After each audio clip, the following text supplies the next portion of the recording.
my son, because when I tell you I'm proud of this young man, he is actually in this issue of the Time magazine as a Guardian of the Year. He was in Vanity Fair magazine with Breonna Taylor on the cover for his social activism and such. And I'm proud of him, and I've been supporting this situation because he's been about the movement, and he's been talking to defund the police a long time ago.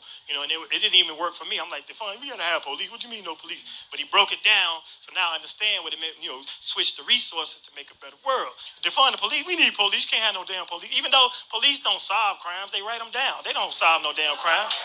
You ain't never had no police come to your door. Somebody was gonna steal your car, but I caught him red-handed. That shit don't... It never happens. Somebody broke in my goddamn house in my sleep. I had to shoot at this dude to get him away from my damn house. The police didn't come to... When I tell you, I sat there for an hour and a half waiting on a cop. And while I'm sitting there, I'm like, ooh, I ain't thinking about this because this is a while back and my gun wasn't registered. I said, well, let me at least get up and collect my shells.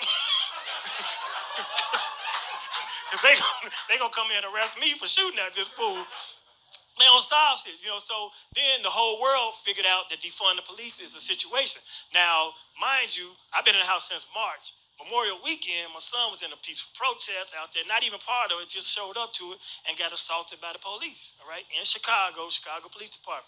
So now they locked him up. Now we got to go out there and camp out, try to get him out and shit. Don't get me wrong, I supported him, but I supported him from home, I gave him a few dollars, because the revolution must be subsidized. You do understand. I'm like, fight the power, here's your cash out, But I ain't out there trying to march and, do all that, right? So when they got my son, so now I'm out here in these streets, right? And it was crazy because I had been in the house for 3 months. So now we at this little protest and everybody's chanting, no justice, no peace. No justice, no peace. But them J's and P's, that's droplets, just and P. I was like, I'm trying to fight the power, but I'm also trying to fight this Rona. I'm gonna need y'all to spread out and slow down on them J's and P's. It's not a game. I'm like, all these J's and P's on my neck, this is a problem. So then we went out, we had a march. Look, we went to Mount Greenwood. Now, if you're not from Chicago, you're going to see this. Mount Greenwood is the police stronghold. It's where all the white cops live, right? It's right on the edge of town, but they keep their situation. So we went out there, we marched, and I have a black son march, and I'm out there now, I'm marching, right? And I'm marching with these people, but I'm also concerned because these J's and P's is on my neck, right? But that's why I got a lot of respect for all our civil rights workers. Like, we lost John Lewis in 2020. That's another reason why I want to say bye 2020. Give it up for John Lewis and all he did. Because civil rights workers in the 60s, man, they did the thing. We marched, they marched from Selma to Montgomery, right? We went from 111th, made a right at 115, went a few blocks, got there and fight the power, They marched from Selma to Montgomery, and they had a dress code. Dr. King marched in Florsham shoes, right?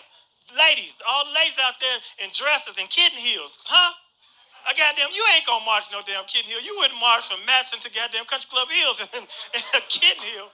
There wasn't no Nikes, wasn't no Air Max. We out there in comfortable shoes. They was out there in Florsham. And if they had sneakers back then, it was Chuck Taylors. Chuck Taylors ain't got no padding in them. Them flat-ass little Chuck Taylors and some hot-ass Alabama asphalt. Some of them was looking for the hose. Where them hoses at? Y'all can keep the dog, but spray my foot with that hose. This shit is hot. That's why when I think about the Selma to Montgomery, so we did our march. We got to our destination, and it was crazy because they told us the 4-mile march, right?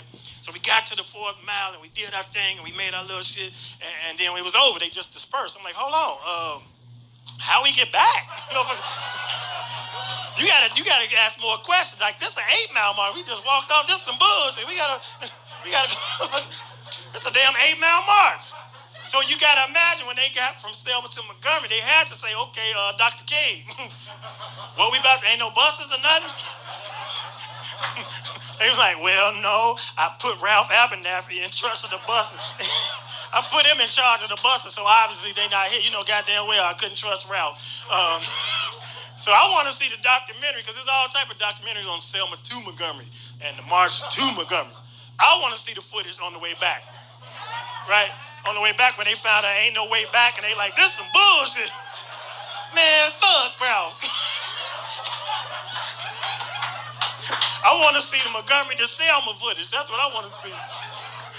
So in our march, right, we went out, we got a little thing. Only problem about our march, I was kind of embarrassed because, we as in our 40s and 50s, we benefited from the civil rights movement, but we actually kind of dropped the ball. Because we were all right, so we chilling, so when it came time to march, first of all, I'm proud of our youth because they got out there in them streets. They really did, right? And we've been downplaying our youth, talking about they lazy and they on the game and they ain't gonna do. They got out there in them streets and they took care of their business. I was surprised and happy about that, right? So we got our little march. Now we had a local pastor. I'm not gonna bust about on the video right now, but his name is Trotter. But look, only reason I'm saying it because he led the march, but he obviously is not from back in the day. You know what I'm saying? Because his chance was off. So he embarrassed it. The white people wasn't even impressed. Like I say, chance supposed to be no justice, no peace. It's supposed to be concise. He was saying whole sentences. We out here looking terrible. And no more shooting outside the school while the kids is in there. No more shooting outside the school while the kids in there. How we gonna say this all together? And we don't want to go to no more funerals because them police be killing us. And we don't want to go to... The white people left. They're like, all lives matter. Yeah. It was some bull.